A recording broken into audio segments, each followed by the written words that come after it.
ಉಪವಾಸ ಅನ್ನೋ ಒಂದು ಕಾನ್ಸೆಪ್ಟ್ ಬರುತ್ತೆ. ಸೊ ಇದರಿಂದ ಬಾಡಿಗೆ ಏನೇನು ಯೂಸಸ್ ಇದೆ, ಉಪವಾಸ ಏನಕ್ಕೆ ಮಾಡಬೇಕು? ಉಪವಾಸ ಈಸ್ ಆಲ್ಸೋ ಥೆರಪಿ. ನಾವು ಟ್ರೀಟ್ಮೆಂಟ್ ಅಲ್ಲಿ ಉಪವಾಸನೂ ಕನ್ಸಿಡರ್ ಮಾಡ್ತೀವಿ. ಉಪವಾಸ ಏನ್ ಮಾಡುತ್ತೆ ಅಂದ್ರೆ, ಈ ಆರ್ಗ್ಯಾನಿಕ್ ಬೆಲ್ಲ ಅಂತದ್ದು ಏನು ಬರುತ್ತೆ, ಅದನ್ನು ಶುಗರ್ ಪೇಷಂಟ್ಸ್ ಕನ್ಸ್ಯೂಮ್ ಮಾಡ್ಬೋದಾ? ಅದರಲ್ಲಿ ಕ್ಯಾಲರೀಸ್ ಇರಲ್ವಾ? ಇವಾಗ ಅಡಲ್ಟ್ರೇಷನ್ ಎಲ್ಲ ಕಡೆ ಇದೆ. ಆರ್ಗ್ಯಾನಿಕ್ ಅಂತ ಬೋರ್ಡ್ ಹಾಕಿರ್ತಾರೆ, ಅದ್ರಲ್ಲೂ ಅಡಲ್ಟ್ರೇಟ್ ಮಾಡಿರ್ತಾರೆ. ಯಾಕಂದ್ರೆ ಅವ್ರಿಗೆ ಲಾಭ ಬರ್ಬೇಕಲ್ಲ. ಹಾಗಾಗಿ ಬಟ್ ಆರ್ಗ್ಯಾನಿಕ್‌ನ ನಾನು ಯಾಕೆ ಪ್ರಿಫರ್ ಮಾಡ್ತೀನಿ ಅಂತಂದ್ರೆ, which one is best, Ayurvedic or English medicines? ಒಂದ್ 4, 5 ಜನ ಪೇಷಂಟ್ಸ್ ತಲೆನೋವು ಬರ್ತಿದಾರಂದ್ರೆ ಅವ್ರಿಗೆ ಒಂದೇ ಟ್ಯಾಬ್ಲೆಟ್ ಕೊಡ್ತೀವಿ. ಆದ್ರೆ ಆಯುರ್ವೇದದಲ್ಲಿ ಏನ್ ಮಾಡ್ತೀವಂದ್ರೆ, ಸಡನ್ನಾಗಿ ಒಬ್ಬ ಮನುಷ್ಯ ಎದ್ದಿದ ತಕ್ಷಣ ವಿತೌಟ್ ವಾಟರ್ ಟೀ ಅಥವಾ ಕಾಫಿ ಕನ್ಸ್ಯೂಮ್ ಮಾಡೋದ್ರಿಂದ ಏನಾದರೂ ಪ್ರಾಬ್ಲಮ್ ಆಗುತ್ತಾ?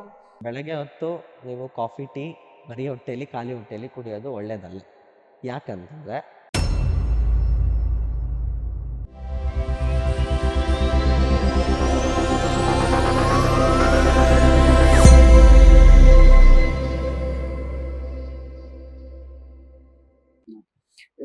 ಇವತ್ತಿನ ದಿನ ನಾವು ನೋಡ್ಬೋದು, ಸ್ಪೋರ್ಟ್ಸ್ ಪರ್ಸನ್ಸ್ ಇರ್ತಾರೆ, ಜಿಮ್ಮಲ್ಲಿ ವರ್ಕೌಟ್ ಮಾಡೋರು ಇರ್ತಾರೆ. ಸ್ಪೋರ್ಟ್ಸ್ ಪರ್ಸನ್ಸ್ಗೆ ಏನು ಹೇಳ್ತಾರೆ, ತುಂಬ ಹೆವಿ ಫುಡ್ಸ್ ಕನ್ಸ್ಯೂಮ್ ಮಾಡಬೇಡಿ, light food, fruits, vegetables, dry fruits ಈ ಥರ ತಿನ್ನಿ ಅಂತ ಹೇಳ್ತಾರೆ. ಅದೇ ಅವ್ರು ಜಿಮ್ಮಲ್ಲಿ ಹೋದ್ರೆ ಹೇಳ್ತಾರೆ ಫ್ರೈಡ್ ಫುಡ್ಡು, ಲೈಕ್ ನೀವು ಏನು ಹೇಳಿದ್ರಿ, chapati, boiled egg, protein shakes ಈ ಥರ ಎಲ್ಲ ಕುಡೀರಿ, ಬಾಡಿ ಫಿಟ್ ಆಗುತ್ತೆ, ಚೆನ್ನಾಗಿರುತ್ತೆ. ಇದ್ರ ಬಗ್ಗೆ ಏನು ಹೇಳ್ತೀರಾ ಸರ್? ಲೈಕ್ ಒಬ್ಬ ವ್ಯಕ್ತಿ ಜಿಮ್ ಮಾಡಿ ಬಾಡಿ ಬಿಲ್ಡ್ ಮಾಡಿದ್ರೆ ಅದು ತುಂಬ ಹೆಲ್ದಿಯಾಗಿರುತ್ತಾ? ಅವ್ರದ್ದು ತುಂಬ ಲೈಫ್ ಟೈಮ್ ಕ್ಯಾರಿ ಆಗುತ್ತಾ? ಅಥವಾ ಒಬ್ಬ ವ್ಯಕ್ತಿ ಥರ ಡ್ರೈ ಫ್ರೂಟ್ಸ್, ವೆಜಿಟೇಬಲ್ಸ್ ಈ ಥರ ಕನ್ಸ್ಯೂಮ್ ಮಾಡಿ ಅವ್ರು ತಿನ್ಕೊಂಬಂದ್ರೆ ಅವ್ರದ್ದು ಬಾಡಿ ತುಂಬ ಚೆನ್ನಾಗಿರುತ್ತಾ ಅಥವಾ ಏನು? ಈಗ ಇಮಿಡಿಯೇಟ್ ಆಗಿ ನಾನು ರಿಸಲ್ಟ್ಸ್ ಬಂದ್ಬಿಡ್ಬೇಕು ಅಂತ ಸ್ಟೀರಾಯ್ಡ್ಸ್ ತಗೊಂಡು ನಾನು ಬಾಡಿ ಬಿಲ್ಡ್ ಮಾಡಿದ್ರೆ ಯೂಸ್ ಇಲ್ಲ. ಹೌದಲ್ವಾ? ವ್ಯಾಯಾಮ ಅನ್ನೋದು ತುಂಬಾ ನಮ್ಗೆ ಬೇಕಾಗಿರೋವಂಥದ್ದು. ಒಂದು ದಿನದಲ್ಲಿ ವ್ಯಾಯಾಮ ಮಾಡ್ಲೇಬೇಕಾಗತ್ತೆ. ವ್ಯಾಯಾಮ ಅಂದ್ರೆ ಎಕ್ಸರ್ಸೈಸ್. ಎಕ್ಸರ್ಸೈಸ್ ಬೇಕೇ ಬೇಕಾಗತ್ತೆ. ಆಯುರ್ವೇದದಲ್ಲೂ ಮೆನ್ಷನ್ ಮಾಡಿದ್ದಾರೆ. ದಿನಚರ್ಯ ಅಂತ ಹೇಳಿದ್ನಲ್ಲ, ಒಂದ್ ಪರ್ಸನ್ ಹೆಲ್ತಿ ಆಗಿರ್ಬೇಕು ಅಂದ್ರೆ ಅವ್ನು ವ್ಯಾಯಾಮ ಮಾಡ್ಲೇಬೇಕು. ವ್ಯಾಯಾಮ ಮಾಡ್ತಿದ್ದಾನಂದ್ರೆ ಅವ್ನಿಗೆ ವಾತ ಪ್ರಕೃತಿ ಜಾಸ್ತಿ ಆಗಿರುತ್ತೆ. ಆಗ ಅವನು ಆ ವಾತನ ರಿಡ್ಯೂಸ್ ಮಾಡ್ಕೊಳ್ಳೋಂತ ಆಹಾರನ ತಿನ್ಬೇಕಾಗತ್ತೆ. ನೀವ್ ಕೇಳಿದ್ರೆ ಜಿಮ್ ಅಲ್ಲಿರೋರು ಅವ್ರಿಗೆ ಹೆಲ್ತಿ ಆಗಿರ್ತಾರಾ? ಇಲ್ಲ ನಾರ್ಮಲ್ ಆಗಿ ವೆಜಿಟೇಬಲ್ಸ್ ಆ ತರ ಎಲ್ಲ ತಿನ್ಕೊಂಡಿರೋರು ಹೆಲ್ತಿ ಆಗಿರ್ತಾರಾ ಅಂತ ಹೇಳ್ತೀರಾ? ಸೊ ನಿಮ್ ಪ್ರಕಾರ ಹೆಲ್ತ್ ಅಂದ್ರೆ ಏನು? ಲೈಕ್ ಹೆಲ್ದಿ ಲೈಫ್, ಹೆಲ್ತ್ ಅಂದರೆ ಲೈಕ್ ನಮ್ಮ ಬಾಡಿನ ಯಾವುದೇ ಥರ ಏನು ಕಾಯಿಲೆ ಇಲ್ದಲೆ ಕಾಯಿಲೆ ಇಲ್ದಿಲ್ದಂಗ್ ಇರೋದಲ್ವಾ?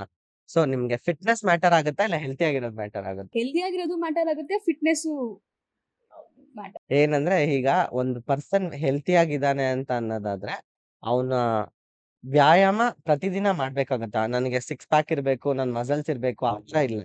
ನಾನು ಹೆಲ್ತಿ ಆಗಿರ್ಬೇಕು ಅಂತಂದ್ರೆ, ನಾನ್ ತಿಂದಿರೋ ಫುಡ್ ನನಗ್ ಕರೆಕ್ಟಾಗಿ ಡೈಜೆಸ್ಟ್ ಆಗ್ಬೇಕು. ನಾನು ನನ್ ಕೆಲ್ಸ ನಾನ್ ಮಾಡ್ಕೊಳ್ಳೋದಿಕ್ ಆಗ್ಬೇಕು. ನಾನು ಒಂದ್ ಸ್ವಲ್ಪ ದೂರ ನಡಿತಿದ್ದೀನಿ ಅಂತಂದ್ರೆ ನನ್ಗೆ ಆಯಾಸ ಆಗ್ಬಾರ್ದು. ಈ ತರ ನಾವು ಒಂದನ್ನ ಅಳಿಬೋದಾಗತ್ತೆ. ಒಂದ್ ಪರ್ಸನ್ ಹೆಲ್ತ್‌ನ ನಾವು ನೋಡ್ಬೋದಾಗತ್ತೆ. ಹಾಗಾಗಿ ನಾವು healthy eating is very important. ಈಗ ಜಿಮ್ ಅಲ್ಲೂನು ಏನ್ ಹೇಳ್ತಾರೆ? ಡಯಟ್ ಕರೆಕ್ಟ್ ಅಲ್ವಾ? ಅದೇ ನೀವು ಜಿಮ್ ವರ್ಕೌಟ್ ಡೈಲಿ ಮಾಡ್ತಿದ್ರೆ ಡಯಟ್ ಕರೆಕ್ಟಾಗಿ ಇಲ್ಲ ಅಂತಂದ್ರೆ ಬಾಡಿ ಬಿಲ್ಡ್ ಮಾಡಕ್ಕಾಗುತ್ತಾ? ಆಗಲ್ಲ. ಹಾಗಾಗಿ ಆಹಾರ ಅಲ್ಲೂ ಮ್ಯಾಟರ್ ಆಗುತ್ತೆ. ಸರ್ ಇವಾಗ ನಾವು ನೋಡ್ಬೋದು, ಇವತ್ತಿನ ದಿನ ನಾವು ಎಷ್ಟೇ ಮಾಡರ್ನೈಸ್ ಆದ್ರೂನು ನಮ್ಮ ಕಲ್ಚರ್, ಟ್ರೆಡಿಷನ್ ಅಂತ ಬಂದಾಗ ತಲೆ ಬಾಗ್ತೀವಿ. ಏನಿದೆ ಅದನ್ನೆಲ್ಲ ಆಚಾರ ವಿಚಾರ ತಿಳ್ಕೊಳಕ್ ಟ್ರೈ ಮಾಡ್ತೀವಿ. ಪೂಜೆ ಪುನಸ್ಕಾರ ಅದೆಲ್ಲ ಮಾಡಕ್ ಟ್ರೈ ಮಾಡ್ತೀವಿ. ಈ ಥರ ಮಾಡೋ ಟೈಮಲ್ಲಿ ಉಪವಾಸ ಅನ್ನೋ ಒಂದು ಕಾನ್ಸೆಪ್ಟ್ ಬರುತ್ತೆ. ಈ ಉಪವಾಸ ಅನ್ನೋ ಕಾನ್ಸೆಪ್ಟು ಹ್ಯೂಮನ್ಸ್‌ಗೆ ಎಷ್ಟು ಯೂಸ್ ಆಗುತ್ತೆ? ಲೈಕ್ ಒಂದಿನ ಉಪವಾಸ ಇದ್ರೆ ಏನೂ ಆಗಲ್ಲ ಬಿಡು, ಇವತ್ತು ಪರವಾಗಿಲ್ಲ ಉಪವಾಸ ಇರು ಅಂತೆಲ್ಲ ಹೇಳ್ತಾರೆ. ಸೊ ಇದರಿಂದ ಬಾಡಿಗೆ ಏನೇನು ಯೂಸಸ್ ಇದೆ? ಉಪವಾಸ ಏನಕ್ಕೆ ಮಾಡಬೇಕು? ಇದು ಉಪವಾಸ ಅನ್ನೋದು ನಾನು ಟ್ರೆಡಿಷನ್ ಕಸ್ಟಮ್ಸ್‌ನೆಲ್ಲಾನು ಫಾಲೋ ಮಾಡ್ತೀನಿ. ಯಾಕಂದ್ರೆ ಪ್ರತಿಯೊಂದು ಅವ್ರು ಅಷ್ಟು ಇಂಟೆಲಿಜೆಂಟ್ ಆಗಿದ್ರು ಪ್ರತಿಯೊಂದೂನು ನಮ್ಗೆ ಹೆಲ್ತಿ ಆಗಿರೋದಕ್ಕೇನೆ ಮಾಡಿ ಹೋಗಿರೋದು. ಉಪವಾಸ ಅನ್ನೋದು ಅದಕ್ಕೊಂದು ಎಕ್ಸಾಂಪಲ್ ಆಗಿದೆ. ಉಪವಾಸ ಏನ್ ಮಾಡುತ್ತೆ ಅಂದ್ರೆ, ಈಗ ಒಂದು ನಿಮ್ ಮನೇಲಿ ಒಂದು ಮಿಕ್ಸರ್ ಗ್ರೈಂಡರ್ ಇದೆ. ಅದ್ರಲ್ಲಿ ನೀವು ಅಕ್ಕಿ ಹಾಕಿ ರುಬ್ತಾ ಇದ್ದೀರಾ. ರುಬ್ಬಕ್ ಮುಂಚೆನೆ ಇನ್ನೊಂದ್ ಚೂರ್ ಹಾಕ್ಬಿಡ್ತೀರಾ ಅದ್ರಲ್ಲಿ. ಏನಾಗುತ್ತೆ ಆ ರುಬ್ತಾ ರುಬ್ತಾ ಸ್ವಲ್ಪ ಹಾಗೆ ಬಂದು ಅಕ್ಕಿ ಅಕ್ಕಿ ಅಲ್ಲೇ ಉಳಿತಾ ಹೋಗುತ್ತೆ. ಹೌದಲ್ವಾ? ಮೇಲೆ ನೀವ್ ಹಾಕ್ತಾನೆ ಇದ್ರೆ ಏನಾಗುತ್ತೆ ಅದೆಲ್ಲ ಹೋಗಿ ಕಲೆಕ್ಟ್ ಆಗ್ತಾ ಬರುತ್ತೆ. ಕರೆಕ್ಟ್ ಅಲ್ವಾ? ನೀವ್ ಅದಕ್ಕೇನ್ ಮಾಡ್ಬೇಕು? ಹಾಕದ್ನ ನಿಲ್ಲಿಸ್ಬೇಕು. ಕರೆಕ್ಟ್ ಅಲ್ವಾ? ನೀವಲ್ಲಿ ಮೇಲೆ ಇವಾಗ ಅದಕ್ಕೂ ಮೇಲೆ ನೀವ್ ಅಕ್ಕಿ ಹಾಕ್ಲಿಲ್ಲ ರುಬ್ಬೋದಿಕ್ಕೆ ಅಂತಂದ್ರೆ, ಇರೋದೆಲ್ಲ ಚೆನ್ನಾಗ್ ಗ್ರೈಂಡ್ ಆಗುತ್ತೆ. ಅದೇನೇ ಉಪವಾಸ. ಈಗ ಏನಂದ್ರೆ ಡೈಜೆಷನ್ ಪ್ರಾಸೆಸ್ ಬಂದು ಸೇಮ್ ಗ್ರೈಂಡರ್ ತರಾನೇ. ಡೈಜೆಸ್ಟ್ ಮಾಡ್ತಾ ಇರುತ್ತೆ. ನೀವು ಮೇಲೆ ಮೇಲೆ ತಿಂತಾನೆ ಹೋಗ್ತಾ ಇದ್ದಾಗ ಏನಾಗುತ್ತೆ ಅನ್‌ಡೈಜೆಸ್ಟೆಡ್ ಫುಡ್ ಅಮ್ಮಮ್ಮ ಅಂತ ಹೇಳ್ತೀವಿ. ಆ ಅನ್‌ಡೈಜೆಸ್ಟ್ ಫುಡ್ ಹೋಗಿ ಅಲ್ಲಿ ಸ್ಟೇ ಆಗ್ತಾ ಹೋಗುತ್ತೆ. ಉಪವಾಸ ಮಾಡಿದಾಗ ಏನಾಗುತ್ತೆ ಆ ಅನ್‌ಡೈಜೆಸ್ಟೆಡ್ ಫುಡ್‌ನ ಡೈಜೆಸ್ಟ್ ಮಾಡೋದಕ್ಕೆ ನಾವು ಟೈಮ್ ಮಾಡ್ಕೊಡ್ತಾ ಇದೀವಿ. ಟೈಮ್ ಮಾಡ್ಕೊಟ್ಟಾಗ ಅದನ್ನು ಡೈಜೆಸ್ಟ್ ಆಗಿ ನಮ್ಗೆ ಒಳ್ಳೆ ಎಸೆನ್ಸ್ ಬರೋದಕ್ಕೆ ಯೂಸ್ ಆಗುತ್ತೆ. ಇದು ಒಂಥರ ಡಿಟಾಕ್ಸ್‌ನು ಆಗುತ್ತೆ ನಮ್ಗೆ. ಡಿಟಾಕ್ಸ್ ಹೇಗಂತಂದ್ರೆ ಅನ್‌ಡೈಜೆಸ್ಟೆಡ್ ಫುಡ್ ಇದ್ದಾಗ ಯೂಶುವಲ್ ಆಗಿ ಫೀವರ್ ಬರುತ್ತೆ. ಅವ್ರಿಗೆ ಟಯರ್ಡ್‌ನೆಸ್ ಇರುತ್ತೆ. ಈ ತರದ್ದು ತುಂಬಾ ಇದೆ. ಹೀಗಿದ್ದಾಗ ನಾವು ಉಪವಾಸ ಮಾಡೋದು ನಮ್ಗೆ ಬೆನಿಫಿಟ್ಟೇ. ಉಪವಾಸ ಮಾಡಿದಾಗ ಈ ಅನ್‌ಡೈಜೆಸ್ಟೆಡ್ ಫುಡ್ ಡೈಜೆಸ್ಟ್ ಮಾಡ್ಕೊಳ್ಳೋದಕ್ಕೆ ನಾವು ಒಂದ್ ಸ್ವಲ್ಪ ಟೈಮ್ ಮಾಡ್ಕೊಡ್ತಾ ಇದೀವಿ ಅದಕ್ಕೆ. ಎನರ್ಜಿ ಬರುತ್ತಲ್ವಾ ಉಪವಾಸ ಇದ್ರೇನು ಎನರ್ಜಿ ಇದ್ದೇ ಇರುತ್ತೆ. ನೀರ್ ಚೆನ್ನಾಗ್ ಕುಡಿಬೇಕಷ್ಟೇ. ನೀರ್ ಚೆನ್ನಾಗ್ ಕುಡಿತಾ ಹೋಗ್ತಿದ್ರೆ ಇವಾಗ ರುಬ್ಬುವಾಗ ನೀರ್ ಹಾಕ್ತಾ ಇರ್ತೀರಲ್ಲ ಹಾಗೇನೆ ನಾವು ನೀರ್ ಚೆನ್ನಾಗ್ ಕುಡಿತಾ ಹೋಯ್ತು ಅಂತಂದ್ರೆ ಅನ್‌ಡೈಜೆಸ್ಟೆಡ್ ಫುಡ್‌ನು ಡೈಜೆಸ್ಟ್ ಆಗ್ತಾ ಹೋಗುತ್ತೆ. ಉಪವಾಸ ಮಾಡೋದು ತುಂಬಾ ಒಳ್ಳೇದು. ಉಪವಾಸ ಈಸ್ ಆಲ್ಸೋ ಥೆರಪಿ. ನಾವು ಟ್ರೀಟ್ಮೆಂಟ್ ಅಲ್ಲಿ ಉಪವಾಸನು ಕನ್ಸಿಡರ್ ಮಾಡ್ತೀವಿ. ಒಂದ್ ಪರ್ಸನ್‌ಗೆ ಜ್ವರ ಬಂದಾಗ ಏನು ತಿನ್ಬಾರ್ದು ಅನ್ಸುತ್ತೆ. ಆದ್ರೆ ಏನ್ ಮಾಡ್ತಾರೆ ಮೇಲ್ ಕೊಡ್ತಾರೆ. ಬ್ರೆಡ್ ತಿನ್ನಪ್ಪ, ರಸ್ಕ್ ತಿನ್ನಪ್ಪ ಅಂತ ಕೊಡ್ತಾರೆ. ನೀವು ಏನಂದ್ರೆ ನಿಮ್ ಬಾಡಿ ಹೇಳ್ತಾ ಇದೆ ನಾನು ಏನು ತಿನ್ನಂಗ್ ಅನ್ನಿಸ್ತಿಲ್ಲ. ಟೇಸ್ಟ್ ಬಡ್ ಇಲ್ಲ ಕರೆಕ್ಟ್ ಅಲ್ವಾ? ಏನ್ ಮಾಡುತ್ತೆ ನಿಮ್ಗೆ ಏನು ಟೇಸ್ಟ್ ಗೊತ್ತಾಗ್ತಿರಲ್ಲ. ಆ ಟೈಮಲ್ಲಿ ತಿನ್ಬಾರ್ದು. ನಾವು ಉಪವಾಸ ಮಾಡ್ಬೇಕು. ನಿಮ್ಗೆ ಇಮಿಡಿಯೇಟ್ ಆಗಿ ಒಂದು ಒಳ್ಳೆ ಸ್ವಲ್ಪ ಹೆಲ್ತಿಯಾಗಿ ಆಗೋದಕ್ಕೆ ನಿಮ್ಗೆ ಟೈಮ್ ಆಗುತ್ತೆ. ಸರ್ ಇವಾಗ ನೀವು ಹೇಳಿದ್ರಿ ತುಂಬಾ ಏನಾಗಿದೆ ಮಾಡರ್ನ್ ಬಿಟ್ಬಿಟ್ಟು ಆರ್ಗ್ಯಾನಿಕ್ ಬೆಲ್ಲ ಆಗಿರ್ಬೋದು. ಆ, ಎಷ್ಟೋ ಜನ ಸ್ಟೂಡೆಂಟ್ಸ್ ಓದಿ ಮುಗಿದ ತಕ್ಷಣ ಊರಿಗೆ ಹೋಗ್ತಾರೆ ಅಗ್ರಿಕಲ್ಚರ್ ಮಾಡ್ತೀನಿ ಅಂತ ಹೇಳ್ತಾರೆ.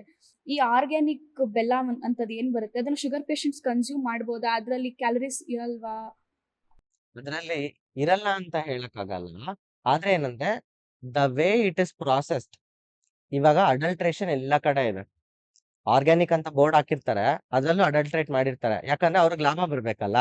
ಹಾಗಾಗಿ ಬಟ್ ಆರ್ಗ್ಯಾನಿಕ್‌ನ ನಾನ್ ಯಾಕ್ ಪ್ರಿಫರ್ ಮಾಡ್ತೀನಿ ಅಂತಂದ್ರೆ, you are getting it in the purest form. ಇವಾಗ ನಾವು ಮೆಡಿಸಿನ್ಸ್ ಮಾಡ್ತೀವಲ್ಲ, ಮೆಡಿಸಿನ್ಸ್ ಮಾಡೋದ್ರಲ್ಲೂನು ಹೇಗಿರುತ್ತೆ ಅಡಲ್ಟ್ರೇಷನ್ ಯಾವ ರೇಂಜ್‌ಗಿದೆ ಅಂದ್ರೆ, ಈಗ ಅದ್ರಲ್ಲಿ ಮೆನ್ಷನ್ ಆಗಿರುತ್ತೆ ಟೆಕ್ಸ್ಟಲ್ಲಿ ನೀವು ರೂಟ್ ಹಾಕ್ಬೇಕು ಅಂತ. ಬಟ್ ರೂಟ್ ಸಿಕ್ಕಿರಲ್ಲ. ಅವ್ರೇನ್ ಮಾಡ್ತಾರೆ ಬ್ರಾಂಚ್ ಎತ್ತಾಕಿರ್ತಾರೆ. ಸೊ ಎಸೆನ್ಸ್ ಹೊರ್ಟೋಗುತ್ತೆ. ಎಸೆನ್ಸ್ ಹೊರ್ಟೋದಾಗ ಅದ್ರದ್ದು ಕೆಪಾಸಿಟಿನೂ ಹೊರ್ಟೋಗುತ್ತೆ. ಮೇಯ್ನ್ ಫುಡ್ ಇವಾಗ ನೀವು ತಗೋತಿದ್ದೀರಾ ಅಂದ್ರೆ, ಫುಡ್ ತಗೊಳ್ಳೋ ರೀಸನ್ ಏನು? ನಮ್ಗೆ ನ್ಯೂಟ್ರಿಷನ್ ಸಿಗ್ಲಿ ಅಂತ. ಆ ಫುಡ್ ಅಡಲ್ಟ್ರೇಟ್ ಆಗಿದೆ ಅಂತಂದಾಗ ನಮ್ಗೇನಾಗುತ್ತೆ ಆ ನ್ಯೂಟ್ರಿಷನ್ನೇ ಸಿಗ್ತಾ ಇಲ್ಲ. ಇನ್ನೊಂದ್ ಕಾಯಿಲೆ ಬಂದ್ ನಿಮ್ಗೆ ಬರುತ್ತೆ. ಹೆಲ್ತಿ ಆಗಿರಲ್ಲ ನೀವು. ಹಾಗಾಗಿ ಆರ್ಗ್ಯಾನಿಕ್ ಅಲ್ಲಿ ಏನಾದ್ರು ಪ್ಯೂರೆಸ್ಟ್ ಫಾರ್ಮ್ ಅಲ್ಲಿ ಸಿಗುತ್ತಲ್ವಾ ನಮ್ಗೆ, ಅನ್ನೋ ರೀಸನ್‌ಗೋಸ್ಕರ ನಾವು ತಗೋಬಹುದು. ಇವಾಗ ಆಹ್, ನಿಮ್ಗೆ ಡಯಾಬಿಟಿಕ್ ಆಗಿದೆ ಅಂತ ಅನ್ನೋದಾದ್ರೆ ಶುಗರ್. ಸೊ ಇನ್ಸುಲಿನ್ ಪ್ರೊಡ್ಯೂಸ್ ಆಗ್ತಾ ಇದೆ. ಇನ್ಸುಲಿನ್ ಪ್ರೊಡಕ್ಷನ್ ನಿಮ್ಗೆ ರೆಡ್ಯೂಸ್ ಆಗಿರೋದ್ರಿಂದ ನಿಮ್ಗೆ ಆಗ್ತಾ ಇರುತ್ತೆ. ಮತ್ತೆ ಡೈಜೆಸ್ಟ್ ಆಗೋ ಕೆಪಾಸಿಟಿನೂ ಇಲ್ಲ, ಬ್ರೇಕ್ ಡೌನ್ ಆಗೋ ಕೆಪಾಸಿಟಿನೂ ಇಲ್ಲ, ಫಿಲ್ಟರ್ ಮಾಡ್ತಾ ಇಲ್ಲ. ಹಾಗಾಗಿ. ಸೊ ಈ ಬೆಲ್ಲ ಏನಂತಂದ್ರೆ it is in a raw form. Process ಆಗಿ ಆ ತರ ಎಲ್ಲ ಬಂದಿರಲ್ಲ. ಅದು ರಾ ಫಾರ್ಮ್ ಅಲ್ಲಿ ಇರುತ್ತೆ. ರಾ ಫಾರ್ಮ್ ಅಲ್ಲಿ ತಗೊಂಡಾಗ ನಮ್ಗೆ ಅಷ್ಟೊಂದು ಎಫೆಕ್ಟ್ ಕಾಣಲ್ಲ. ಹಾಗಾಗಿ ಇವಾಗ ಎಲ್ಲರೂ ಅದನ್ನ ಪ್ರಿಫರ್ ಮಾಡ್ತಾರೆ. ಓಕೆ ಸರ್, ಇವಾಗ ಆಯುರ್ವೇದಿಕ್ ಅಂತ ಬಂದ್ರೆ ಎಲ್ಲರೂ ಏನ್ ಅನ್ಕೊಂತಾರೆ, ಓ ಸ್ಟ್ರಿಕ್ಟ್ ಆಗಿ ಫಾಲೋ ಮಾಡ್ಬೇಕು, ಇಲ್ಲ ಅಂದ್ರೆ ಇಷ್ಟು ದಿನ ಮೇಂಟೈನ್ ಮಾಡಿದ್ ಹೋಗುತ್ತೆ. ಇನ್ನ ಮೆಡಿಸನ್ ಅಂತ ಬಂದ್ರೆ ಇಂಗ್ಲಿಷ್ ಮೆಡಿಸಿನ್ಸ್, ಆಯುರ್ವೇದಿಕ್ ಮೆಡಿಸಿನ್ಸ್. ಎಲ್ಲರೂ ಏನ್ ಓ ಆಯುರ್ವೇದಿಕ್ ಬೇಗ ವರ್ಕ್ ಆಗಲ್ಲ, English medicine at a time cure ಆಗ್ಬಿಡುತ್ತೆ ಅನ್ನೋ ರೇಂಜ್ ವರೆಗೂ ನಮ್ ಜನ ಮೈಂಡ್ ಸೆಟ್ ಅಲ್ಲಿ ಫಿಕ್ಸ್ ಆಗ್ಬಿಟ್ಟಿದ್ದಾರೆ. ಸೊ ಆಯುರ್ವೇದಿಕ್ ಮೆಡಿಸಿನ್ಸ್ ಕ್ಯೂರ್ ಆಗತ್ತಾ, ಅಥವಾ ಲೈಕ್ ಏನ್ ಪೇನ್ ಇದೆ ಅದನ್ನ ಸ್ಟಾಪ್ ಮಾಡುತ್ತಾ, ಅಥವಾ ಇಂಗ್ಲಿಷ್ ಮೆಡಿಸಿನ್ಸ್ ಕ್ಯೂರ್ ಮಾಡಿ ಆ ಪೇನ್ ಏನಿದೆ ಅದನ್ನ ಸ್ಟಾಪ್ ಮಾಡುತ್ತೆ? So which one is best, Ayurvedic or English medicines? Medicines ಅಂತ ಬಂದಾಗ ಪ್ರತಿಯೊಂದು ಒಂದು ಮೆಡಿಕಲ್ ಫೀಲ್ಡ್ ಅಲ್ಲಿ ಇರೋರಾಗಿ ನಾವು ಇನ್ನೊಂದ್ರ ಬಗ್ಗೆ ಹೇಳ್ಬಾರ್ದು. ಬಟ್ ನಾನೇನ್ ಹೇಳ್ತೀನಂದ್ರೆ, ಆಯುರ್ವೇದ ಯಾಕೆ ಅಂತ ನಾನು ಹೇಳ್ತೀನಿ. ಸೊ ನಾವು ನೆಗೆಟಿವ್ ಹೇಳೋದಕ್ಕಿಂತ ಪಾಸಿಟಿವ್ ಹೇಳ್ಬೋದು ಅಲ್ವಾ? ಸೊ ಈಗ ಹೇಗಂದ್ರೆ ಆಯುರ್ವೇದ ಏನ್ ಮಾಡುತ್ತೆ ಅನ್ನೋದಾದ್ರೆ, ಈಗ ನನಗೆ ತಲೆನೋವಿದೆ. ತಲೆನೋವಿದ್ದಾಗ ಏನ್ ಮಾಡ್ತೀನಿ, ಒಂದ್ 4, 5 ಜನ ಪೇಷಂಟ್ಸ್ ತಲೆನೋವು ಬರ್ತಿದಾರಂದ್ರೆ ಅವ್ರಿಗೆ ಒಂದೇ ಟ್ಯಾಬ್ಲೆಟ್ ಕೊಡ್ತೀವಿ. ಹೌದಲ್ವಾ? ಒಂದೇ ಟ್ಯಾಬ್ಲೆಟ್ ಕೊಟ್ಟಾಗ ಅವ್ನಿಗೆ ಸಬ್ಸೈಡ್ ಆಗ್ತದೆ. ಆದ್ರೆ ಆಯುರ್ವೇದದಲ್ಲಿ ಏನ್ ಮಾಡ್ತೀವಂದ್ರೆ, ಅವನ ದೇಹ ಪ್ರಕೃತಿ ಏನು? ಮತ್ತೆ ಅವನಿಗೆ ತಲೆನೋವು ಬರ್ತಿರೋದಕ್ ಕಾರಣ ಏನು? ತಲೆನೋವು ಏನೇನಕ್ ಬರುತ್ತೆ ಗೊತ್ತಾ ನಿಮ್ಗೆ? ಊಟ ತಿಂದಿಲ್ಲ ಅಂದ್ರೆ ತಲೆನೋವು ಬರುತ್ತೆ. ಬಿಸ್ಲಲ್ಲಿ ತಿರುಗಾಡಿದ್ರೆ ತಲೆನೋವು ಬರುತ್ತೆ. ಟೆನ್ಷನ್ಸ್ ಜಾಸ್ತಿ ಇದ್ದಾಗ, ಸ್ಟ್ರೆಸ್ ಆದಾಗ ತಲೆನೋವು ಬರುತ್ತೆ. ಬಿಪಿ ಹೈ ಆದಾಗ ತಲೆನೋವು ಬರುತ್ತೆ. ಈ ತರ ಹಲವಾರು ರೀಸನ್‌ಗಳಿದೆ. ಆಯುರ್ವೇದ ಏನ್ ಮಾಡತ್ತೆ ಅಂತಂದ್ರೆ, ರೂಟ್ ಕಾಸ್‌ನ ಕಂಡುಹಿಡಿಯುತ್ತೆ. ರೂಟ್ ಕಾಸ್‌ನ ಕಂಡುಹಿಡಿದಾಗ, ಆ ಕಾಯಿಲೆನ ರೂಟಿಂದ ತೆಗ್ದಾಕ್ಮೇಲಿಂದ ಮತ್ತೆ ಬರಲ್ವಲ್ಲ. ರೂಟ್ ಇದ್ದಾಗಲೇ ಮತ್ತೆ ಪ್ಲಾಂಟ್ ಗ್ರೋ ಆಗೋದಕ್ಕೆ. ಕರೆಕ್ಟ್ ಅಲ್ವಾ? ರೂಟಿಂದ ತೆಗ್ದಾಕ್ದಾಗ ಅದು ಮತ್ತೆ ಬರಲ್ಲ. ಅದಕ್ಕೋಸ್ಕರ ನಾನು ಆಯುರ್ವೇದನ ಪ್ರಿಫರ್ ಮಾಡ್ತೀನಿ. ಈಗ ಸರ್ಜರಿ ಮಾಡ್ಬೇಕು ಅಂತ ಹೇಳ್ತಾರೆ. ಈಗ ನನಗ್ ಕಾಮನ್ ಆಗಿ ಬರ್ತಿರೋ ಕೇಸಸ್ ಯಾವ್ದಂದ್ರೆ sciatica. Lower lower back pain ಇದೆ. L4, L5 ಅಲ್ಲಿ ಕಂಪ್ರೆಷನ್ ಕ್ರಿಯೇಟ್ ಆಗ್ತಾ ಇರುತ್ತೆ. ನರ್ವ್ ಕಂಪ್ರೆಷನ್ ಕ್ರಿಯೇಟ್ ಆಗ್ತಿರೋದ್ರಿಂದ, ಅವರಿಗೆ ಸರ್ಜರಿ ಮಾಡ್ಕೊಳ್ಳಿ ಕ್ಯೂರ್ ಆಗುತ್ತೆ ಅಂತ ಹೇಳ್ತಾರೆ. ಸೊ ಇದಕ್ಕೆ ಆಯುರ್ವೇದದಲ್ಲಿ ನಾವೇನ್ ಮಾಡ್ತೀವಿ ಅಂತ ನಮ್ ಕಾನ್ಸೆಪ್ಟ್ ಏನು ಎಲ್ಲ ವಾತ ಪಿತ್ತ ಕಫ ಅಂತ ಹೇಳಿದ್ನಲ್ಲ. ಸೊ ಈಗ ನಮಗೆ ಅಲ್ಲಿ ಒಂದು ಅಬ್ಸ್ಟ್ರಕ್ಷನ್ ಕ್ರಿಯೇಟ್ ಆಗಿದೆ. ಆ ಅಬ್ಸ್ಟ್ರಕ್ಷನ್ ರಿಲೀಸ್ ಮಾಡ್ಬೇಕು ನಾವು. ಅಬ್ಸ್ಟ್ರಕ್ಷನ್ ರಿಲೀಸ್ ಮಾಡ್ಬೇಕು ಅಂತಂದಾಗ ಪಂಚಕರ್ಮ ಕಾನ್ಸೆಪ್ಟ್ ಬರುತ್ತೆ. ಪಂಚಕರ್ಮ ಕಾನ್ಸೆಪ್ಟ್ ಅಲ್ಲಿ ಏನ್ ಮಾಡ್ತೀವಿ ನಾವು, ಈ ಏನ್ ಸ್ಟಕ್ ಆಗಿದೆ, ಅಬ್ಸ್ಟ್ರಕ್ಷನ್ ಕ್ರಿಯೇಟ್ ಆಗಿದೆ ಅಲ್ಲ, ಅದನ್ನ ನಾವು ಎಲಿಮಿನೇಟ್ ಮಾಡ್ತೀವಿ, ಡಿಟಾಕ್ಸ್ ಮಾಡ್ತೀವಿ. ಡಿಟಾಕ್ಸ್ ಮಾಡಿದಾಗ ಪೇನ್ ರಿಡ್ಯೂಸ್ ಆಗುತ್ತೆ. ಸೊ ಇದನ್ನ ನಾವು ರೂಟ್ ಇಂದ ಕಾಸ್ ನ ತಿಳ್ಕೊಂಡು ಕ್ಲಿಯರ್ ಮಾಡ್ತಾ ಇದೀವಿ. ಹಾಗಾಗಿ ಆಯುರ್ವೇದನ ನಾನು ಯಾವಾಗ್ಲೂ ಹೇಳ್ತೀನಿ, ಆಯುರ್ವೇದನ ತಗೊಳ್ಳಿ, ಆಯುರ್ವೇದ ಟ್ರೀಟ್ಮೆಂಟ್ ತಗೊಳ್ಳಿ. ರೂಟ್ ಇಂದ ಕ್ಲಿಯರ್ ಆಯ್ತು ಅಂದ್ರೆ ಮತ್ತೆ ಪ್ರಾಬ್ಲಮ್ ಇರಲ್ವಲ್ಲ. ಒಂದ್ ಪ್ರಾಬ್ಲಮ್ ನ ಸಬ್ಸೈಡ್ ಮಾಡೋದಕ್ಕೂ ಅದನ್ನ ರೂಟ್ ಇಂದ ಕ್ಲಿಯರ್ ಮಾಡೋದಕ್ಕೂ ಡಿಫ್ರೆನ್ಸ್ ಇದೆ. ಸರ್ ಇವಾಗ ನಾವು ನಾರ್ಮಲ್ ಆಗಿ ಒಂದು ಹಾಸ್ಪಿಟಲ್ಗೆ ಹೋದ್ರೆ ತಲೆನೋವು ಬಂದ್ರೆ ಒಂದು ಟ್ಯಾಬ್ಲೆಟ್ ಕೊಡ್ತಾರೆ, ಪೇನ್ ಕಮ್ಮಿ ಆಗುತ್ತೆ. ಅದೇ ಆಯುರ್ವೇದ ಅಂತ ಹೋದ್ರೆ ಅವರು ಆ ಹ್ಯೂಮನ್ ಬಾಡಿನ ತಗೊಂಡು ಸರ್ಚ್ ಮಾಡಿ ಎಲ್ಲ ಪ್ರೊಸೆಸ್ ಎಲ್ಲ ಮಾಡೋಷ್ಟರಲ್ಲಿ ಆ ಪರ್ಸನ್ಗೆ ಕಾಯಿಲೆ ಇನ್ನೂ ಜಾಸ್ತಿ ಆಗಿರುತ್ತಲ್ವಾ. ಲೈಕ್ ಅಟ್ ಅ ಟೈಮ್ ಇವಾಗ ತಲೆನೋವು ಅಂದಿದ ತಕ್ಷಣ ಆಯುರ್ವೇದದಲ್ಲಿ ಕ್ವಿಕ್ ಆಗಿ ಕೊಡೋ ಮೆಡಿಸಿನ್ಸ್ ಇದೆಯಾ, ಅದು ವರ್ಕ್ ಆಗುತ್ತಾ? ಲೈಕ್ ಕ್ವಿಕ್ ಆಗಿ ತಗೊಂಡಾಗ ವರ್ಕ್ ಆಗುತ್ತೆ?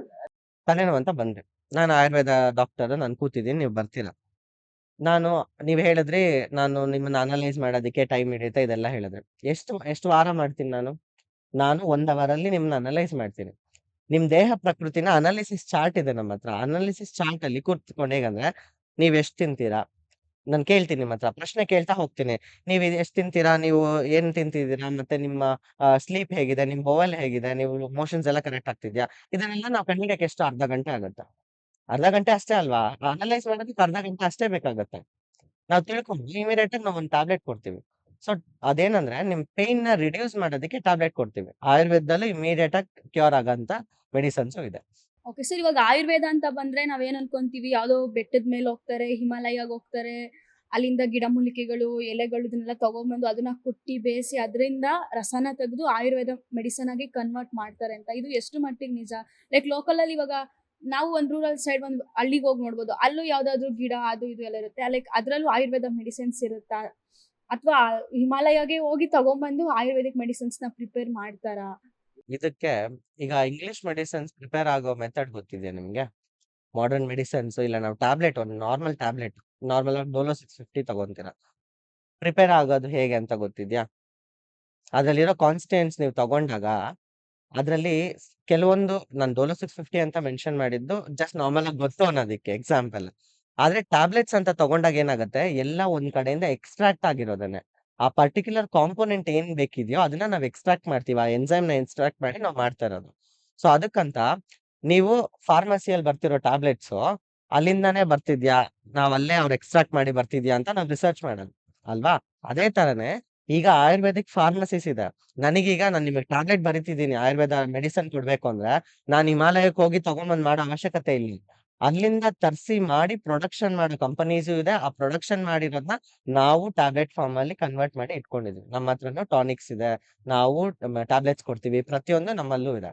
ಸೊ ನಾನ್ ಕರಿತಿದ್ದೀನಿ ಅಂದ್ರೆ ನೀವು ಹೋದ್ರೆ ಆಯುರ್ವೇದಿಕ್ ಮೆಡಿಸಿನ್ ಹೇಗೀಗ ನೀವು ಫಾರ್ಮಸಿಯಲ್ಲಿ ಹೋಗಿ ತಗೊಂತೀರಾ, ಆಯುರ್ವೇದಿಕ್ ಫಾರ್ಮಸಿಯಲ್ಲಿ ಹೋಗಿ ನೀವು ಪ್ರಿಸ್ಕ್ರಿಪ್ಷನ್ ಕೊಟ್ರೆ ಟ್ಯಾಬ್ಲೆಟ್ಸ್ ಕೊಡ್ತಾರೆ. ತಗೋಬಹುದು. ಸೊ ಈಗ ಕೇರಳ ಆಯುರ್ವೇದಿಕ್ ಸಮಾಜ, ಕೋಟೆಕಲ್ಲು, ಕೇರಳ ಆಯುರ್ವೇದಿಕ್ ಸಮಾಜ ಎಲ್ಲ ತಗೊಂಡೆ. ಅಲ್ಲಿ ಹೋದಾಗ ಇಂಟರ್ನ್‌ಶಿಪ್ ಮಾಡೋವಾಗ ಹೇಗಿರುತ್ತೆ ಅಂದ್ರೆ, ರಾ ಮೆಟೀರಿಯಲ್ಸ್ ಅಲ್ಲಿಂದ ಇಂಪೋರ್ಟ್ ಮಾಡ್ತಾರೆ. ಹಿಮಾಲಯದಿಂದ ಹಿಡ್ದು ಅಂದ್ರೆ ಹಿಮಾಲಯ ಅಂತ ಮೇನ್ ಅಂತಲ್ಲ, ಯಾವ ಪ್ಲಾಂಟ್ಸ್ ಎಲ್ಲಿ ಬೆಳೆಯುತ್ತೆ ಅನ್ನೋದು ಇದೆ. ಹ್ಯಾಬಿಟಾಟ್ ಇಂಪಾರ್ಟೆಂಟ್ ಅಲ್ವಾ? ಸೊ ಪೊಟೆನ್ಸಿ ಜಾಸ್ತಿ ಇರುತ್ತೆ ಹ್ಯಾಬಿಟಾಟ್ ಬೇಸಿಸ್ ಅಲ್ಲಿ. ಅದನ್ನ ನಾವು ಇಂಪೋರ್ಟ್ ಮಾಡ್ಕೊಂಡು ಅಲ್ಲೇ ಚರ್ನ್ ಮಾಡಿ ಮೆಡಿಸಿನ್ ಮೆಥಡ್ ಪ್ರಿಪೇರ್ ಮಾಡೋ ಮೆಡಿಸಿನ್ಸ್ ಹೇಗ್ ಪ್ರಿಪೇರ್ ಮಾಡ್ಬೇಕು ಅಂತ ನಮ್ಗೆ ಆ ರಸಶಾಸ್ತ್ರ ಮತ್ತು ಭೈಷಜ್ಯ ಕಲ್ಪನಾ ಅಂತ ಒಂದು ಸಬ್ಜೆಕ್ಟ್ ಇದೆ. ಏನಂದ್ರೆ ಮೆಡಿಸಿನ್ಸ್ ನ ಹೇಗ್ ಪ್ರಿಪೇರ್ ಮಾಡ್ಬೇಕು, ಮೆಡಿಸಿನ್ಸ್ ನ ನಾವ್ ಹೇಗ್ ಮಾಡ್ಬೋದು ಅಂತ ಪ್ರತಿಯೊಂದು ನಮ್ಗೆ ಹೇಳ್ಕೊಟ್ಟಿದ್ದಾರೆ. ಹೇಗ್ ಮಾಡ್ಬೋದು ಅಂತ. ಆಗಿನ ಕಾಲದಲ್ಲಿ ಏನ್ ಮಾಡ್ತಿದ್ರು, ಅಲ್ಲೇ ಮನೆ ಹತ್ರನೇ ಹಿತ್ಲಲ್ಲಿ ಹಾಕಿರ್ತಾರೆ. ಎಲ್ಲಾನು ತೆಗ್ದು ಆಗ್ಲೇ ಚರ್ನ್ ಮಾಡಿ ಅವಾಗ್ಲೇ ಕೊಟ್ಬಿಡ್ತಾರೆ. ಬಟ್ ಇವಾಗ ಹಂಗೆಲ್ಲ ಮಾಡೋದಕ್ಕೆ ಯಾರು ರೆಡಿ ಇಲ್ಲ. ಬೆಳ್ಸೋದಕ್ಕೂ ಯಾರತ್ರ ಜಾಗನೂ ಇಲ್ಲ. ಹಾಗಾಗಿ ನಾವು ಪ್ರಿಪೇರ್ಡ್ ಫಾರ್ಮ್ ಅಲ್ಲೇ ನಮಗ್ ಸಿಗುತ್ತೆ. ಅದನ್ನ ನಾವು ಪ್ರಿಸ್ಕ್ರೈಬ್ ಮಾಡ್ತಾ ಇದೀವಿ ಅಷ್ಟೇ. ಸರ್ ಮತ್ತೆ ಇವತ್ತಿನ ದಿನ ನೀವು ಯುವ ಜನತೆಗಾಗಿರ್ಬೋದು, ಸಿಟಿಸನ್ಸ್ ಆಗಿರ್ಬೋದು, ಮಕ್ಳಿಗಾಗಿರ್ಬೋದು, ಈ ಸಮಾಜಕ್ಕೆ ಏನ್ ಕರೆ ಕೊಡೋದಕ್ಕೆ ಇಷ್ಟಪಡ್ತೀರಾ ಸರ್? ಹೆಲ್ದಿ ಲೈಫ್ಗಾಗಿರ್ಬೋದು. ಹೆಲ್ದಿ ಲೈಫ್‌ಗೆ ಮೇನ್ ಆಗಿ ಏನ್ ಹೇಳ್ತೀನಿ ಅಂದ್ರೆ, ಪ್ರತಿಯೊಬ್ರುನು ನಾವು ಬೇಗ ಎದ್ದೇಳ್ಬೇಕಾಗತ್ತೆ. Early to bed, early to rise makes a man healthy, wealthy and wise ಅಂತ ಚಿಕ್ಕ ವಯಸ್ಸಲ್ಲಿ ಕೇಳಿದೀವಿ. ಅದನ್ನ ಫಾಲೋ ಮಾಡಿದಾಗ ನಮ್ಗೆ ಹಾಗೆ ಆಗತ್ತೆ. ಇದನ್ನ ನಾನು ನನ್ನ ಸ್ಟೂಡೆಂಟ್ಸ್ ಇಂದ ಹಿಡ್ದು ಪ್ರತಿಯೊಬ್ಬರಿಗೂ ಹೇಳ್ತೀನಿ. ಹೇಗೆ ಹೇಳ್ತೀನಿ ಅಂದ್ರೆ, ನಾನು ಬ್ರಹ್ಮ ಮುಹೂರ್ತದಲ್ಲಿ ಎದ್ದೊಳ್ತೀನಿ. ಬೆಳಗ್ಗೆ ಬೇಗ ಎದ್ದೊಳ್ತೀನಿ. ಬೇಗ ಎದ್ದಾಗ ಏನಾಗತ್ತೆ, ನನ್ ಡೇ ಪ್ರೊಡಕ್ಟಿವ್ ಆಗಿರುತ್ತೆ. ನಾನ್ ಬೆಳಗ್ಗೆ ಎದ್ದೊಳ್ತಿದ್ದಂಗೆ ನೀರ್ ಕುಡಿತೀನಿ, ನಾನ್ ವ್ಯಾಯಾಮ ಮಾಡ್ತೀನಿ, ಯೋಗ ಮಾಡ್ತೀನಿ. ಅವಾಗ ನನಗೆ ನನ್ ಡೇ ಸ್ಟಾರ್ಟ್ ಮಾಡೋವಾಗೆ ನಾನ್ ಪೀಸ್‌ಫುಲ್ ಆಗಿ ಸ್ಟಾರ್ಟ್ ಮಾಡ್ತಾ ಇದೀನಿ. ನಾನ್ ಅದೇ ಎದ್ದಿದ ತಕ್ಷಣ ಫೋನ್ ಯೂಸ್ ಮಾಡ್ತಾ ಇದೀನಂದ್ರೆ ಅಲ್ಲಿರೋದ್ನ ನಾನು ಇನ್‌ಫ್ಲೂಯೆನ್ಸ್ ಮಾಡ್ಕೊಂತಾ ಇದೀನಿ. ಕರೆಕ್ಟ್ ಅಲ್ವಾ? ಇನ್‌ಫ್ಲೂಯೆನ್ಸ್ ಮಾಡ್ತಿದ್ದಂಗ ನನ್ ಡೇ ಪೂರ್ತಿ ಅದೇ ತರಾನೇ ಹೋಗುತ್ತೆ. ನಾನು ಅದನ್ನ ಇನ್‌ಫ್ಲೂಯೆನ್ಸ್ ಮಾಡ್ಕೊಂಡಿಲ್ದಂಗ್ ನನ್ ಬಾಡಿ ಮೇಲೆ ನಾನ್ ಕಾನ್ಸಂಟ್ರೇಟ್ ಮಾಡ್ಬೇಕಾಗತ್ತೆ. ಹೆಲ್ತಿ ಪ್ರಾಕ್ಟೀಸಸ್‌ನ ನಾವ್ ಸ್ಟಾರ್ಟ್ ಮಾಡ್ಕೋಬೇಕು. ಪ್ರತಿಯೊಬ್ರು ಮೈಂಡ್‌ಫುಲ್ ಈಟಿಂಗ್ ಇರ್ಬೇಕು. ಊಟ ತಿಂತಿದ್ದಾಗ ನಾವು ಫೋನ್ ಯೂಸ್ ಮಾಡ್ಕೊಂಡು ತಿನ್ನೋದಾಗ್ಲಿ ಆ ತರದ್ದೆಲ್ಲ ಮಾಡ್ದಿಲ್ದಂಗೆ ಮೈಂಡ್‌ಫುಲ್ ಈಟಿಂಗ್ ಇರ್ಲಿ. ನಾವ್ ಮಾಡ್ತಿರೋದ್ರ ಬೇಸಿಸ್ ಅಲ್ಲಿ ಹೇಗ್ ಮಾಡ್ತಿದೀವಿ, ಏನ್ ಮಾಡ್ತಿದೀವಿ ಅಂತ ತಿಳ್ಕೊಂಡ್ ಮಾಡ್ಬೇಕು ನಾವು. ಸೊ ಯಾವ್ದು ಬ್ಲೈಂಡ್ ಬಿಲೀಫ್ ಆಗಿ ಮಾಡ್ಬಾರ್ದು. ಪ್ರತಿಯೊಂದನ್ನು ತಿಳ್ಕೊಂಡ್ ಮಾಡಿ ಅಂತ ನಾನು ಹೇಳ್ತೀನಿ. ಸೊ ಹೆಲ್ತಿ ಪ್ರಾಕ್ಟೀಸಸ್ ಪ್ರತಿಯೊಬ್ರು ತಿಳ್ಕೋಬೇಕು. ಅದನ್ನ ನಾವು ಪ್ರಾಕ್ಟೀಸ್ ಮಾಡ್ಬೇಕು ಅಂತ. ಹೇಳ್ಬೋದು ಎಲ್ಲಾರು ಪ್ರಾಕ್ಟೀಸ್ ಮಾಡಿ ಅಂತ. ಬಟ್ ನಮ್ ಕೈಯಲ್ಲಿ ಎಷ್ಟಾಗುತ್ತೋ ಅಷ್ಟ್ ಪ್ರಾಕ್ಟೀಸ್ ಮಾಡ್ಬೇಕು. Sir okay. ಇವಾಗ ಕಾಮನ್ ಆಗಿ ನೀವು ಲೈಕ್ ಇವಾಗ ಎದ್ದೊಳ್ತೀನಿ ಡೈಲಿ ರೂಟೀನ್ ಚೆನ್ನಾಗಿರ್ಬೇಕು. ಮಾರ್ನಿಂಗ್ ಇಂದ ಈವ್ನಿಂಗ್ ದಿನ ಪೀಸ್ ಆಗಿರ್ಬೇಕು. ಈ ತರ ಒಂದು ಕೂಲ್ ಆಗಿರೋ ದಿನ ಕಳಿಬೇಕಂದ್ರೆ ಯಾವ ತರ ಲೈಫ್‌ನ ಇಟ್ಕೊಬೇಕು? ಅದಕ್ಕೆ ನಾನು ದಿನಚರಿಯನ್ನು ಫಾಲೋ ಮಾಡ್ತೀನಿ. ದಿನಚರ್ಯ ಅಂತಂದ್ರೆ ಬೆಳಗ್ಗೆಯಿಂದ ರಾತ್ರಿ ತನಕ ಏನೇನ್ ಮಾಡ್ಬೇಕು, ಹೇಗಿರ್ಬೇಕು ಅಂತ ಪ್ರತಿಯೊಂದು ಇರುತ್ತೆ. ಇವಾಗ ನನ್ನ ಎಕ್ಸಾಂಪಲ್ ನೀವು ತಗೊಂತೀರಾ ಅಂತಂದ್ರೆ ನಾನು ಬೆಳಗ್ಗೆ ಎದ್ದೊಳ್ತಿದ್ದಂಗೆ ನಾನು ಪಾಸಿಟಿವ್ ಅಫರ್ಮೇಷನ್ಸ್, ಮ್ಯಾನಿಫೆಸ್ಟೇಷನ್ಸ್ ಎಲ್ಲ ಮಾಡ್ತೀನಿ. ಹೇಗ್ ಮಾಡ್ಬೇಕು ಅಂತ. ಮತ್ತೆ ನನ್ ಡೇ ಪ್ಲಾನ್ ಮಾಡಿರ್ತೀನಿ. ಪ್ರಿವಿಯಸ್ ಡೇನೆ ಈ ತರ ಮಾಡ್ಬೇಕು. ಸೊ ಕ್ಲಮ್ಸಿ ಆಗ್ಬಾರ್ದಲ್ವಾ? ಸೊ ನಾವು ಶೆಡ್ಯೂಲ್ ಮಾಡ್ಕೊಂಡಾಗ ನಮ್ಗೆ ಕ್ಲಮ್ಸಿ ಆಗಿರಲ್ಲ. ಪೀಸ್‌ಫುಲ್ ಆಗಿ ಹೋಗುತ್ತೆ. ಶೆಡ್ಯೂಲ್ ಮಾಡ್ಕೊಂಡಿಲ್ದಂಗೆ ನಿಮ್ಗೆ ಸಡನ್ ಆಗಿ ಒಂದು ಟೆಸ್ಟ್ ಕೊಡ್ತೀವಿ ಅಂತಂದಾಗ ಗಾಬರಿ ಆಗುತ್ತೆ. ಅಸೈನ್‌ಮೆಂಟ್ ಸಬ್ಮಿಟ್ ಮಾಡಿ ಅಂದಾಗ ಗಾಬರಿ ಆಗುತ್ತೆ. ಪ್ರೀ ಪ್ಲಾನ್ಡ್ ಆಗಿದ್ರೆ ನಿಮ್ಗೆ ಗಾಬರಿ ಆಗಲ್ವಲ್ಲ. ಹಾಗಾಗಿ ನಾವು ಪ್ರೀ ಪ್ಲಾನ್ಡ್ ಆಗಿ ಪ್ರತಿಯೊಂದು ನಾವು ಪ್ಲಾನ್ ಮಾಡ್ಕೋಬೇಕಾಗತ್ತೆ. ಅದನ್ನ ಅಕ್ಸೆಪ್ಟ್ ಮಾಡ್ಕೊಳ್ಳೋದಿರ್ಬೇಕು. ಇವಾಗ ಬಂದಿದೆ ಏನೋ ಚೇಂಜ್ ಆಯ್ತು. ಚೇಂಜಸ್ ಆಯ್ತು ಪ್ಲಾನಲ್ಲಿ. ಅದನ್ನ ಅಕ್ಸೆಪ್ಟ್ ಮಾಡ್ಕೋಬೇಕು. ಅವಾಗ ನಾವು ಕೂಲ್ ಆಗಿರ್ಬೋದು. ನಾನ್ ಹೇಳೋದು ಬೆಳಗ್ಗೆ ಎದ್ದು ಯೋಗ ಮಾಡ್ಬೇಕು. ಪ್ರಾಣಾಯಾಮ ಮಾಡ್ಬೇಕು. ಸೊ ಬಾಡಿನ ಹೆಲ್ತಿಯಾಗಿ, ಮೈಂಡ್‌ನ ಹೆಲ್ತಿಯಾಗಿ ಇಟ್ಕೋಬೇಕು. ಬಾಡಿನ ಮಾತ್ರ ಅಲ್ಲ ಮೈಂಡನ್ನು ಹೆಲ್ತಿಯಾಗಿ ಇಟ್ಕೋಬೇಕಾಗತ್ತೆ. ಹಾಗಿದ್ದಾಗ ಪೀಸ್‌ಫುಲ್ ಲೈಫ್‌ನ ನಾವು ಲೀಡ್ ಮಾಡ್ಬೋದು. ಓಕೆ. ಸರ್ ಇವಾಗ ಏನಂದ್ರೆ ಕೆಲವ್ರು ಇರ್ತಾರೆ ಎಕ್ಸಾಂಪಲ್ ನಾನೇ. ನನ್ಗೇನಂದ್ರೆ ಅಟ್‌ಲೀಸ್ಟ್ ನಾನು ಒಂದ್ ದಿನದಲ್ಲಿ 2, 3 ಅವರ್ಸ್ ಆದ್ರೂ ಲೋನ್ಲಿ ಆಗಿರ್ಬೇಕು. ನಾನ್ ಲೋನ್ಲಿನೆಸ್‌ನ ತುಂಬಾ ಎಂಜಾಯ್ ಮಾಡ್ತೀನಿ. ಲೈಕ್ ಏನಂದ್ರೆ ಆಫ್ಟರ್ 2:00 ನಾನು ಕಾಲೇಜ್ ಮುಗೀತಂದ್ರೆ 2-4 ನಾನು ಲೈಕ್ ನಾನು ಓಪನ್ ಆಗಿ ಹೇಳ್ತೀನಿ. ನಾನು ಡಾರ್ಕ್ ರೂಮಲ್ಲಿ ಸ್ಕ್ರೀನ್ ಎಲ್ಲ ಕ್ಲೋಸ್ ಮಾಡಿ ಫೋನ್ ಅಥವಾ ಮೂವಿ ನೋಡೋದು ನನಗೆ ತುಂಬಾ ಇಷ್ಟ. ಈ ತರ ಮೈಂಡ್‌ಸೆಟ್ ಏನಕ್ಕೆ ಬರುತ್ತೆ? ಲೈಕ್ ಇವಾಗ ನಾನು ಅಡಿಕ್ಟ್ ಆಗ್ಬಿಟ್ಟಿದ್ದೀನಿ. 3 ಇಯರ್ಸ್ ಇಂದ ಅಡಿಕ್ಟ್ ಆಗ್ಬಿಟ್ಟಿದ್ದೀನಿ. ಸೊ ಇದನ್ನ ಹೆಂಗ್ ರಿಮೂವ್ ಮಾಡೋದು? ಏನಕ್ಕೆ ಈ ಲೋನ್ಲಿನೆಸ್ ನನ್ಗೆ ತುಂಬಾ ಎಂಜಾಯ್ ಕೊಡುತ್ತೆ? ಸೊ ಇದರಿಂದ ಹೆಂಗ್ ಹೊರಗ್ ಬರೋದು?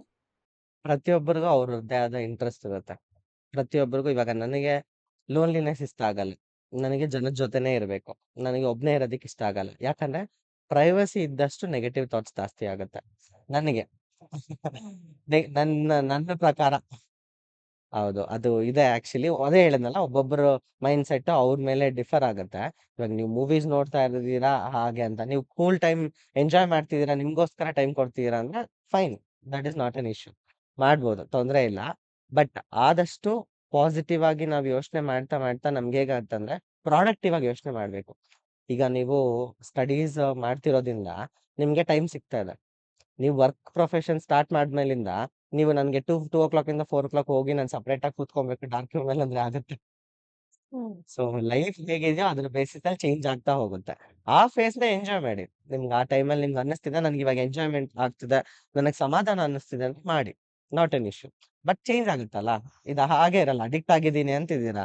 ಆದ್ರೆ ಈಗ ಕೆಲ್ಸ ಸ್ಟಾರ್ಟ್ ಆಯ್ತು ಅಂದ್ರೆ ಅಡಿಕ್ಟ್ ಆಗಿರಲ್ಲಲ್ಲ. ಚೇಂಜ್ ಆಗಿ ಹೋಗ್ತೀರಾ. So adaptability ತರ್ಕೋಬೇಕು. ಅಡಾಪ್ಟಬಿಲಿಟಿ ಇರ್ಬೇಕು ನಮ್ಗಷ್ಟೇ. ಓಕೆ. ಸರ್ ಇವಾಗ ಏನಂದ್ರೆ ಮಾರ್ನಿಂಗ್ ಎದ್ದಿದ ತಕ್ಷಣ ಕೆಲವ್ರು ಇರ್ತಾರೆ ನಾನು ಪಟ್ ಅಂತ ಟೀ ಕುಡಿಬೇಕು, ಇಲ್ಲ ಕಾಫಿ ಕುಡಿಬೇಕು. ಆ ತರ ಸಡನ್ ಆಗಿ ಒಬ್ಬ ಮನುಷ್ಯ ಎದ್ದಿದ ತಕ್ಷಣ ವಿಥೌಟ್ ವಾಟರ್ ಟೀ ಅಥವಾ ಕಾಫಿ ಕನ್ಸ್ಯೂಮ್ ಮಾಡೋದ್ರಿಂದ ಏನಾದ್ರು ಪ್ರಾಬ್ಲಮ್ ಆಗುತ್ತಾ? ಕುಡಿಬಾರ್ದು. ಸೊ ಬೆಳಗ್ಗೆ ಹೊತ್ತು ನೀವು ಕಾಫಿ, ಟೀ ಬರೀ ಹೊಟ್ಟೆಲಿ, ಖಾಲಿ ಹೊಟ್ಟೆಲಿ ಕುಡಿಯೋದು ಒಳ್ಳೇದಲ್ಲ. ಯಾಕಂತಂದ್ರೆ ಆಮ್, ಈಗ ನೀವು ಮಾಡರ್ನ್ ಕಾನ್ಸೆಪ್ಟ್ ಅಲ್ಲಿ ತಗೊಂಡಾಗ ಹೈಡ್ರೋಕ್ಲೋರಿಕ್ ಆಸಿಡ್ ಪ್ರೊಡ್ಯೂಸ್ ಆಗುತ್ತೆ ಅಂತ ಕೇಳಿರ್ತೀರ. ಸ್ಕೂಲ್ ಟೈಮಲ್ಲಿ ಹೇಳಿರ್ತಾರೆ. ಹಾ. ಅಲ್ವಾ? ಸ್ಟಮಕ್ ಅಲ್ಲಿ HCl ಇದೆ ಅದು ಅಂತ ಹೇಳಿರ್ತಾರೆ. ಪ್ರೊಡ್ಯೂಸ್ ಆಗುತ್ತೆ ಮಾರ್ನಿಂಗ್ ಅಂತ. ಬೆಳಗ್ಗೆ ಎದ್ದೊಳ್ತಿದ್ದಂಗೆ ಅದು ಆಲ್ರೆಡಿ ಅಸಿಡಿಕ್ ಆಗಿದೆ. ಅಲ್ಲಿ ನೀವು ಟೀ, ಕಾಫಿ ಆಗ್ತಿದ್ದಾಗ ಏನಾಗುತ್ತೆ ಇನ್ನ ಜಾಸ್ತಿ ಗ್ಯಾಸ್ಟ್ರೈಟಿಸ್ ಜಾಸ್ತಿ ಆಗುತ್ತೆ. ಅದಕ್ಕೆ ನಾವೇನ್ ಮಾಡ್ಬೇಕು ಬೆಳಗ್ಗೆ ಎದ್ದೊಳ್ತಿದ್ದಂಗೆ ನಾವು ಬ್ರಷ್ ಮಾಡಿ ಚೆನ್ನಾಗಿ ನೀರ್ ಕುಡಿಬೇಕು. ಉಷ್ಣೋದಕ ಅಂತ ಹೇಳ್ತೀವಿ. ಅಂದ್ರೆ ಬಿಸಿನೀರ್ನ ಕಾಯಿಸಿ ಸ್ವಲ್ಪ ಉಗುರು ಬೆಚ್ಚಗೆ ನಾವು ಅದನ್ನ ಆರಿಸಿ ಆಮೇಲೆ ಕುಡಿಬೇಕು. ಕುಡ್ದಾಗ ಅದನ್ನ ತಣ್ಣಕ ಮಾಡುತ್ತೆ. ಏನ್ ಅಸಿಡಿಟಿ ಏನಿದೆಯೋ ಅನ್‌ಡೈಜೆಸ್ಟೆಡ್ ಫುಡ್ ಎಲ್ಲ ಇಲ್ಲಿ ಕ್ಲಿಯರ್ ಆಗ್ಬೇಕು. ಬೊವೆಲ್ ಫುಲ್ ಕ್ಲಿಯರ್ ಆದ್ಮೇಲಿಂದ ಕಾಫಿ ಕುಡಿಬೇಕು. ಆಕ್ಚುಲಿ ಕಾಫಿ ಬಂದು ಊಟ ಆದ್ಮೇಲಿಂದಾನೇ ತಿನ್ಬೇಕು. ನಿಮ್ ಸ್ಟಮಕ್ ಅಲ್ಲಿ ಏನಾದ್ರೂ ನೀವು ಫಿಲ್ ಮಾಡ್ಕೊಂಡ್ಬಿಟ್ಟು ಅದಾದ್ಮೇಲಿಂದಾನೇ ಕಾಫಿ, ಟೀ ಕುಡಿಬೇಕಾಗತ್ತೆ. ಅದೇ ಈಗ ಎಲ್ಲಾರನ್ನು ಅಪೋಸಿಟ್ ಆಗಿ ಫಾಲೋ ಮಾಡ್ತಾ ಬರ್ತಿದಾರೆ. ಆದಷ್ಟು ಚೇಂಜ್ ಮಾಡ್ಕೋಬೇಕು. ನೋಡಿದ್ರಲ್ವಾ ವೀಕ್ಷಕರೇ, ಇಷ್ಟೊತ್ತವರೆಗೂ ಡಾಕ್ಟರ್ ಹರೀಶ್ ಅವರು ನಮ್ಮ ಜೊತೆ ಇದ್ರು. ಡೈಲಿ ಲೈಫು, ರೊಟೀನ್ಸ್‌ನ ಹೆಂಗ್ ಚೇಂಜ್ ಮಾಡ್ಕೊಬೇಕು ಸೀಸನ್ ಟು ಸೀಸನ್ ಅಂತ ಹೇಳಿದ್ರು. ಕಾನ್ಸಂಟ್ರೇಟು, ಸೆಲ್ಫ್ ಕಂಟ್ರೋಲ್, ಈ ಥರ ತುಂಬಾ ನಮಗೆ ಯೂಸ್‌ಫುಲ್ ಆಗುವಂಥ ವಿಷಯಗಳನ್ನ ಡಿಸ್ಕಸ್ ಮಾಡಿದ್ರು. ಲೈಕ್ ಅವ್ರ ಹತ್ರ ಇರೋ ಇನ್ಫಾರ್ಮೇಷನ್‌ನ ನಮ್ಮ ಜೊತೆ ಹಂಚ್ಕೊಂಡ್ರು. ಇಷ್ಟೊತ್ತು ಕಾರ್ಯಕ್ರಮದಲ್ಲಿ ಇದ್ದು ಈ ಥರ ತುಂಬಾ ವ್ಯಾಲ್ಯೂಬಲ್ ಇನ್ಫಾರ್ಮೇಷನ್ಸ್‌ನ ಕೊಟ್ಟಿದ್ದಕ್ಕೆ thank you so much sir. ನಿಮಗೆ ಆಯುರ್ವೇದದ ಟ್ರೀಟ್ಮೆಂಟ್‌ಗಳು, ಪಂಚಕರ್ಮ ಟ್ರೀಟ್ಮೆಂಟ್ ಏನಾದ್ರು ಬೇಕು ಅಂತಂದ್ರೆ ಹರೀಶ್ ರಿಜುವಿನೇಟಿಂಗ್ ಸೆಂಟರ್ ನಂದು. ಇದನ್ನ ನೀವು ಕಾಂಟಾಕ್ಟ್ ನಂಬರ್ ಕೊಟ್ಟಿರ್ತಾರೆ. ನೀವು ನನಗೆ ಕಾಲ್ ಮಾಡಿ ತಿಳ್ಕೊಬಹುದು. ಟ್ರೀಟ್ಮೆಂಟ್ಸ್‌ಗೆ ಬುಕಿಂಗ್ ಮಾಡ್ಕೋಬಹುದು.